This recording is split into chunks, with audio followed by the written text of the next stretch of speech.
Ya, assalamualaikum warahmatullahi wabarakatuh. Bagaimana kabarnya teman-teman semua? Mudah-mudahan dimanapun kita berada, apakah teman-teman ada di kosannya, ataukah di rumahnya, ataukah mungkin masih di kota Bandung, ataupun dimanapun, ya. Mudah-mudahan selalu dalam keadaan sehat walafiat. Mudah-mudahan tetap menjaga semangat belajarnya dan tetap memiliki motivasi tinggi untuk terus meningkatkan kompetensi diri. Ya. Dan tak lupa sebelum materi kita mulai, kita berdoa terlebih dahulu untuk kebaikan bangsa kita, keluarga kita, masyarakat, kerabat kita, ya. Mudah-mudahan terkait dengan wabah virus corona ini, mudah-mudahan segera diangkat oleh Yang Maha Kuasa, ya, dan digantikan dengan yang lebih baik, karena yakinlah setelah kesulitan akan ada kemudahan, ya. Saat ini kegiatan pembelajaran kita masih PJJ, pembelajaran jarak jauh, jadi teman-teman sekalian, pelaksananya itu bertepatan dengan waktu pelaksanaan perkuliahan normal, sehingga 8:30 mata kuliah semiotika ini akan kita mulai, seperti itu. Yang pertama-tama mungkin teman-teman akan absen dulu, dan nanti juga ada tugas untuk teman-teman dapat kerjakan, sehingga bisa meningkatkan kapabilitas, kompetensi, dan kemampuannya terkait dengan mata kuliah semiotika ini. Baik teman-teman sekalian, mungkin sebelum Bapak mulai materinya, Bapak ingin menyampaikan dulu terkait dengan evaluasi pelaksanaan UTS kemarin. Terkait dengan denotasi dan konotasi ya, itu masih banyak sekali yang salah. Jadi terkait dengan denotasi itu adalah rincian per tanda, teman-teman. Jadi kalau misalkan dalam iklan ataupun dalam poster Nivea naik gitu, itu ada berapa tanda gitu ya, itu banyak sekali tandanya. Pertama, tanda dari segi warna. Tanda segi warna itu tidak boleh dipisahkan, tidak boleh disatukan dengan tanda yang lain. Contoh seperti tanda tipografi, ya di situ ada tulisan naik, ya Nivea naik, ya. Itu kan tanda lagi yang lain. Tipografi dengan warna itu unsur yang berbeda, tidak boleh disatukan. Nah, kemarin masih ada beberapa yang menguraikan tanda itu melalui sebuah paragraf, itu tidak bisa. Ketika ada denotasi dan konotasi berarti itu diterjemahkan melalui pertanda, dan itu sudah Bapak sampaikan ketika simulasi UTS di satu pertemuan sebelum kita UTS ya. Jadi mungkin ke depan kalau mungkin ya di UAS nanti muncul lagi terkait dengan denotasi dan konotasi ataupun makna per tanda, maka teman-teman bisa menjabarkannya per tanda. Sehingga lebih mudah juga untuk kita lebih mempresentasikan atau lebih mengartikan, memaknai dari setiap tanda yang ada di dalam karya desain yang kemarin ataupun nanti akan ditampilkan begitu. Dan mohon maaf untuk hasil UTS-nya belum Bapak bisa bagikan karena pertama kita juga setelah UTS kemarin belum ada lagi tatap muka ya. Seperti itu. Kemudian kedua terkait dengan makalah yang sudah teman-teman kumpulkan juga itu ada beberapa perbaikan dan masukan dari Bapak. Hanya saja sekali lagi belum bisa Bapak sampaikan, belum bisa Bapak serahkan karena kondisinya adalah hari ini kita PJJ begitu ya. Dan entah sampai kapan kalau misalkan istilahnya itu dari surat edaran kemarin itu sampai tanggal 28, tetapi bisa saja itu diperpanjang begitu ya, melihat situasi kondisinya adalah seperti ini. Dan mudah-mudahan semakin membaik kondisinya sehingga kegiatan kita bisa kembali normal seperti biasa. Baik, itu saja mungkin kita langsung saja mulai materi kita. Pada pertemuan kali ini, Bapak akan membahas tentang semiotika dan komunikasi menurut tokoh yang lain setelah kemarin kita membahas Ferdinand de Saussure. Kita akan membahas tokoh lain yang sama di bidang semiotika juga, ya.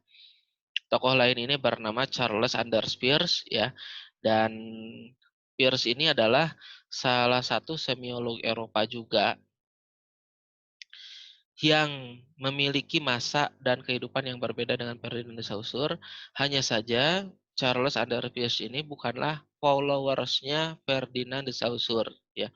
Jadi dia merupakan semiolog yang sepenuhnya berbeda. Kalau mungkin nanti ada teman-teman kita mempelajari Roland Barthes ya. Nah, kalau Barthes ini dia adalah followersnya Ferdinand de Saussure ya. Jadi mungkin nanti ada beberapa teori yang sama dengan Saussure. Tetapi kalau misalkan Peirce ini sepenuhnya berbeda, teman-teman. Ya, kita akan coba membahas. Nah, jadi semiotika dan komunikasi. Semiotika itu ilmu tentang tanda, ya. Ilmu yang digunakan untuk membedah tanda. Dan komunikasi itu adalah ilmu untuk menyampaikan pesan.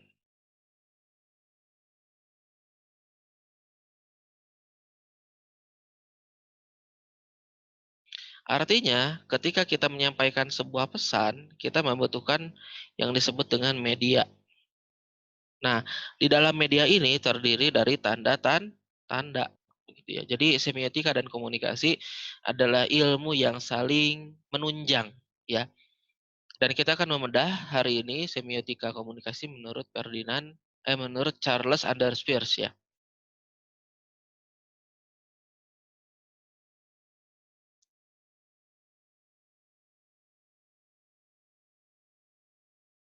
Nah, perbedaan semiotika Saussure dan Peirce. Jadi sebelumnya kan kita sudah membahas tentang pemahaman semiotika Ferdinand de Saussure ya. Dan pada kesempatan kali ini kita akan coba bedah Ferdinand de Saussure perbedaannya dengan Charles Anders Peirce dari segi konsep ataupun cara pandang semiotika. Menurut Ferdinand de Saussure ya, itu semiotika dikatakan semiologi ya.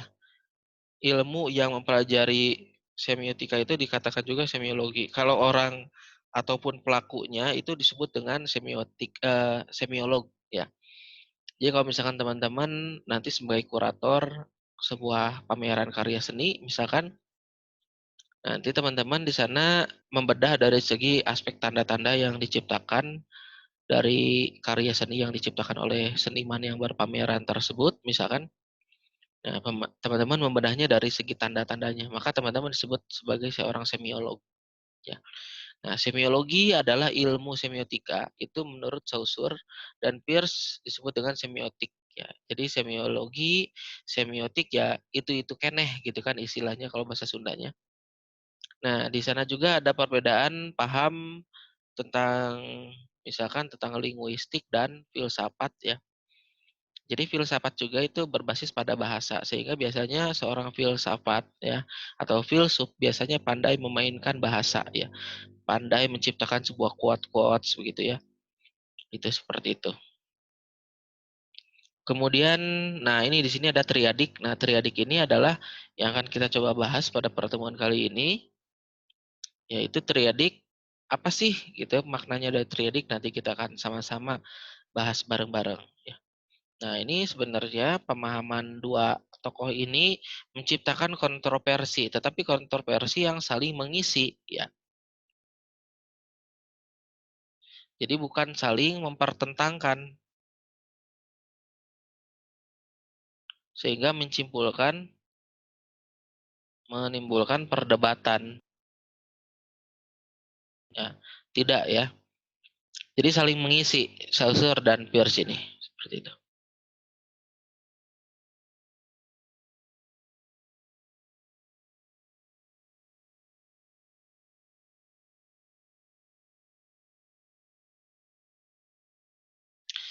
Nah, menurut Saussure, ya sistem bahasa itu bisa diartikan juga kita punya pilihan kata-kata. Jadi pilihan kata-kata yang ada itu disusun dalam sebuah sistem bahasa atau mungkin kalau misalkan saat ini kita mengenalnya lebih dengan istilah kamus ya. Nah, seperti itu. Kalau misalkan Peirce lebih menjelaskan pada aspek bagaimana kita menggunakan sistem itu ya. Jadi apa ya, ada beberapa perpikiran yang berbeda antara Saussure dan Peirce, tetapi tidak mengapa, ya itu sebagai khasanah keilmuan kita saja, kita anggap sebagai tambahan pemikiran yang berbeda. Dan mungkin nanti teman-teman bisa mengambil referensi dari Saussure atau Peirce kalau misalkan teman-teman menyusun sebuah tugas akhir ya.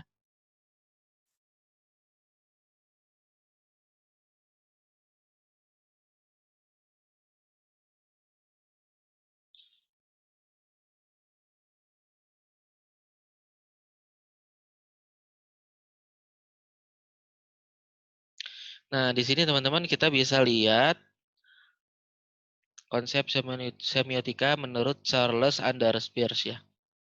Jadi sebelumnya di pertemuan 1, kedua, dan ketiga kita membahas semiotika menurut Ferdinand de Saussure. Tapi saat ini kita akan coba membedah semiotika dari segi sudut pandang Charles Sanders Peirce. Nah, dari segi konsep pemikiran dasar, menurut Peirce yaitu semiotika itu terbagi menjadi 3.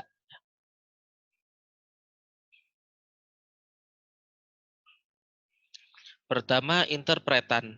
Ya, interpretan ini pengertiannya adalah makna tanda atau interpretasi tanda di dalam pikiran seseorang.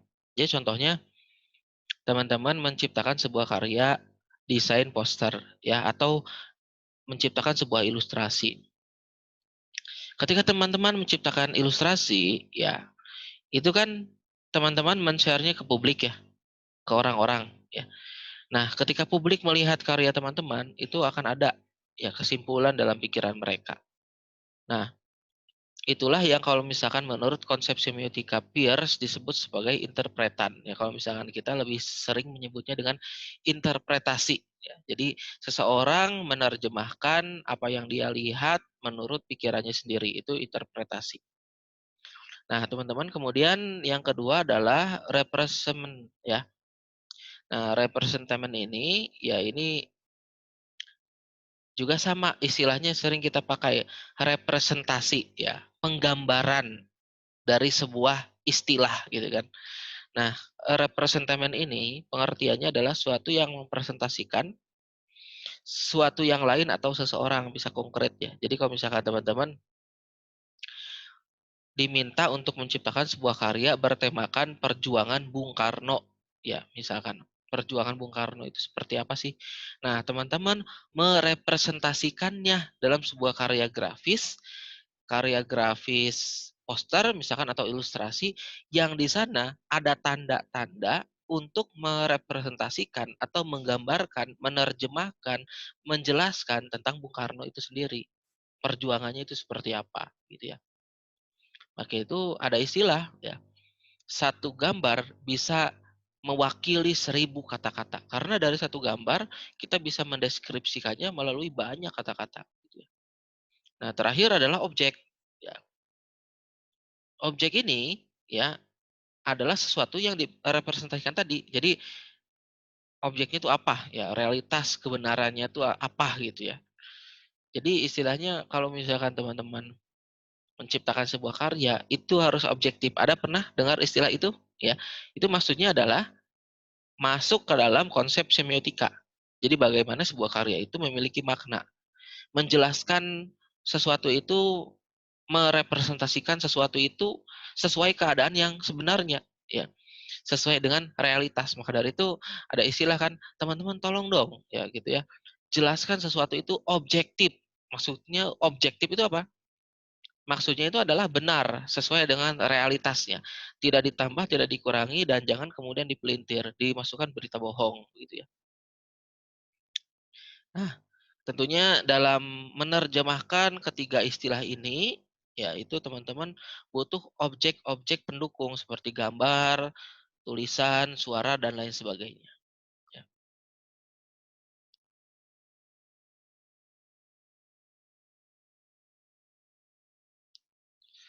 Nah, kita lihat contoh karya yang ada saat ini ya. Kita lihat di sini ada sebuah poster ataupun sebuah objek ilustrasi ya. Latarnya berwarna kuning. Kemudian di sini ada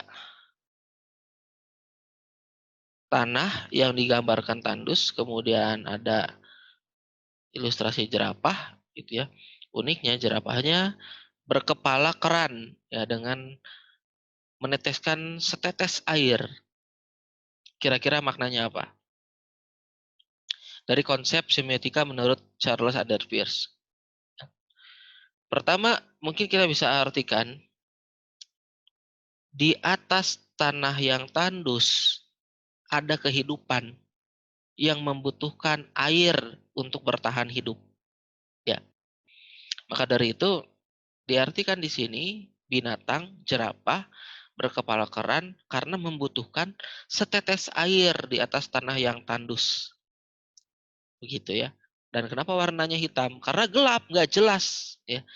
Nggak jelas kehidupannya. Binatang-binatang di sana nggak jelas kehidupannya. Seolah-olah gelap, masa depannya gelap. Tidak terlihat apapun. Kemudian di sini warnanya kuning. Kenapa kuning? Karena ini menggambarkan situasi kondisi di daerah Afrika. Afrika itu warna yang merepresentasikan Afrika itu adalah kuning, teman-teman. Maka dari itu kalau teman-teman lihat tim nasional sepak bola Afrika Selatan ya contohnya, itu jersey-nya itu berwarna kuning gitu.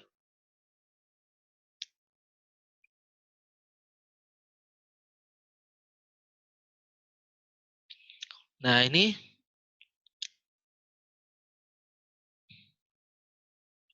adalah sebuah iklan ya minuman natural mark vodka gitu kan ya. Nah, ini ada istilah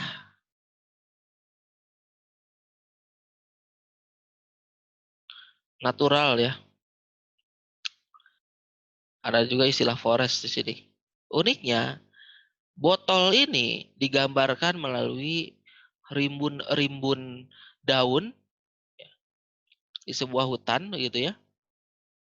Sehingga dia membentuk sebuah botol. Sehingga di sini bisa kita jelaskan atau kita bisa mengambil sebuah makna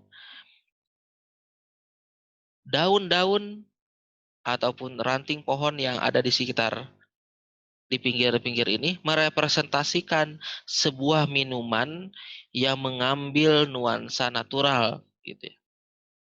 Seperti itu.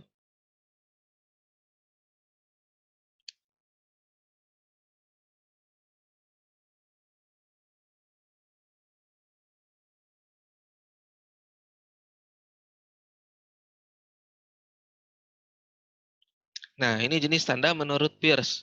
Jadi yang pertama itu ada icon, indeks, simbol. Nah, ini disebut dengan triadik ya.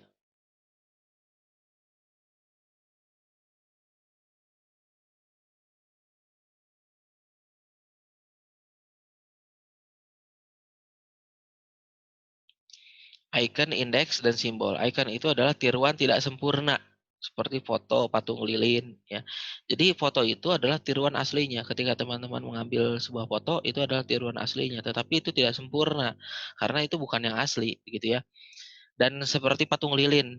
Ada seniman-seniman patung lilin itu bahkan sampai mirip dengan aslinya. Tetapi itu bukan aslinya. Itu hanya tiruan saja. Ya. Dan icon juga seperti itu. Kalau misalkan teman-teman membuat sebuah icon ya. Icon laptop misalkan itu kan hanya tiruannya saja.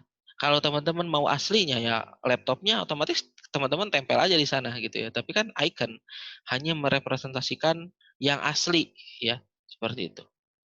Kemudian ada istilah indeks, hubungan antara tanda dengan apa yang ditandakannya. Jadi tanda itu harus memiliki hubungan antara apa yang menjadi tanda dan apa yang ditandakannya ya. Contoh kalau misalnya teman-teman mengambil atau membuat sebuah tanda dilarang parkir atau teman-teman mengambil sebuah tanda dilarang makan di sini ya. Itu kan otomatis tanda yang dibuat di sana itu kan merepresentasikan makna yang sebenarnya gitu ya. Jadi ada istilahnya itu hubungan sebab akibat. Tidak mungkin ada asap kalau tidak mungkin ada api. Jadi artinya asap ada karena ada api begitu. Jadi hubungan sebab akibat lah begitu ya. Kemudian simbol. Simbol juga tanda yang menunjukkan hubungan alamiah antara penanda dengan petandanya. Ya, hubungan diantaranya bersifat arbiter atau semena.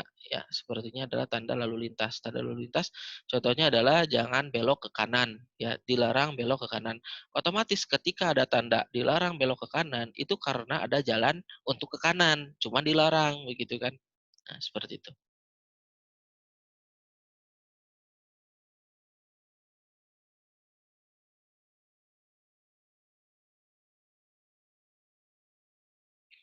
Ini tanda menurut Peirce juga ada istilahnya itu adalah firstness ya otonom. Dia sifatnya adalah yang utama dan berdiri sendiri otonom ya.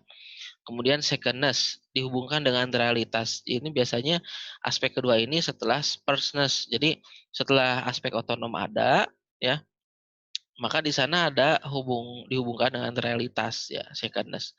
Kemudian ada thirdness juga, aturan konversi kode. Nah, biasanya bagian ketiga ini kalau misalkan teman-teman perlu, maka teman-teman cantumkan juga. Tapi kalau misalkan teman-teman nggak perlu, maka cukup firstness dan secondness saja, gitu ya. Seperti itu.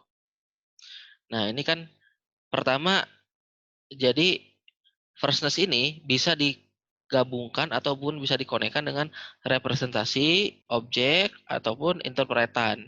Jadi kalau misalkan firstness dari segi representasinya gitu ya, itu seperti aspek kepertamaan. Jadi kenapa sih dalam sebuah karya ada satu objek yang pertama dibuat? Ya biasanya itu adalah objek otonomnya yang paling penting gitu kan. Gak mungkin hal yang paling penting disimpan di akhir karena biasanya yang paling penting harus memiliki tempat yang lebih utama. Jadi misalkan menciptakan sebuah karya desain tentang contohnya seperti desain logo ya. Desain logo untuk sebuah perusahaan PDAM, perusahaan keran. Maka otomatis yang pertama teman-teman buat adalah icon keran itu sendiri ataupun yang bernuansa tentang PDAM seperti itu. Nah, itu yang pertama dibuat itu sifatnya adalah otonom gitu ya. Ataupun firstness yang itu merepresentasikan dari kepertamaan apa sebuah karya desain yang harus dibuat. Nah, begitu juga dengan secondness ya. Jadi dia sifatnya bisa ke representasi dalam bentuk sign in ya, kemudian dalam bentuk indeks, kemudian dalam bentuk desain ya begitu. Nah, ini sebenarnya dari segi contohnya kalau misal kita nanti akan kita terjemahkan dalam sebuah karya ya. Jadi kalau misalkan pengertian seperti ini, uniknya ataupun bagusnya kita langsung jelaskan dalam sebuah contoh karya. Nah, contohnya juga adalah ada rim, desain, argumen ya. Argumen ini adalah hasil dari rim dan desain. Rim itu presiden misalkan ya. Desain itu Presiden Marcos mengundurkan diri. Nah, kemudian ada argumen, setiap presiden korup mengundurkan diri. Maka otomatis Presiden Marcos itu dia korupsi, ya, karena dia mengundurkan diri seperti itu.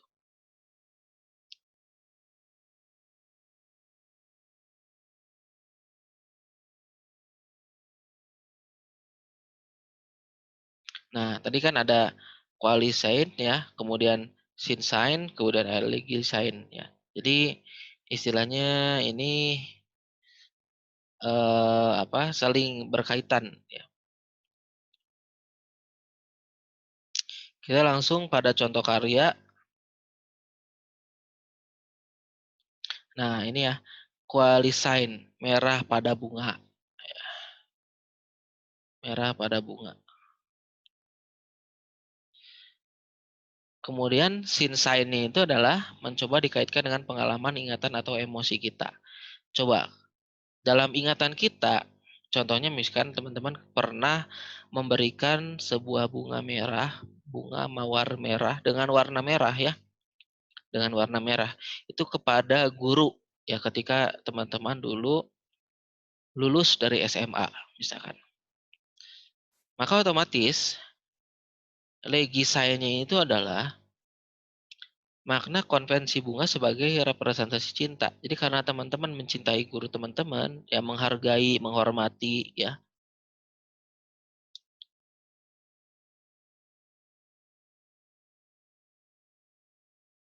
hormat. Teman-teman, bukti teman-teman menghormati dalam konteks mencintai guru teman-teman tadi, ya diterjemahkan melalui emosi yang mana teman-teman berikan tanda cinta teman-teman sekalian, ya itu dengan memberikan bunga merah, ya, bunga dengan warna merah seperti itu. Ya, jadi ini adalah pengertian dari qualisign, sin sign, dan legisign. Ya, mungkin itu saja teman-teman sekalian. Silakan apabila ada yang kurang jelas, teman-teman bisa tanyakan di kolom komentar di bawah. Dan setelah ini ada sebuah tugas untuk teman-teman semua bisa kerjakan, ya.